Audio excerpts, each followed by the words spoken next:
ప్రజలకు సేవ చేయటం డాక్టర్లకు దక్కిన అతిపెద్ద గౌరవమని మాజీ ఉపరాష్ట్రపతి వెంకయ్యనాయుడు అభిప్రాయపడ్డారు. నానక్రమ్గూడలోని స్టార్ క్యాన్సర్ ఆసుపత్రిలో pain and palliative care services ని ఆయన ప్రారంభించారు. ఈ కార్యక్రమంలో క్యాన్సర్ రోగుల సంరక్షణలో నిస్వార్థ సేవలు అందించిన పలువురు డాక్టర్లను సన్మానించారు.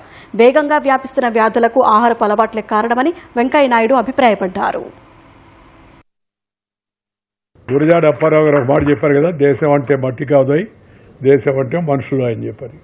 ఈ మనుషులకు సేవ చేయడం అనేది ఉందో ఒక మహాద్భుతమైన అవకాశం. వైద్యులకు వాళ్ళు పూర్వజన్మ సుకృతం అని చెప్పాలి. Pain and palliative care service అనే నూతనమైందనే కాదు ఇది, కానీ ఒక వినూత్న పద్ధతుల ద్వారా ఈ వాళ్ళకి స్వాంతన కలిగించే ప్రయత్నం చేయడం అవుతుందో. ఎందుకంటే రాచపండు వస్తే అది ఇక పోదు, మనం దాంతోనే పోతామనే భావన కూడా జనంలో ఉంది. కాదు, దాన్ని కూడా క్యూర్ చేయొచ్చు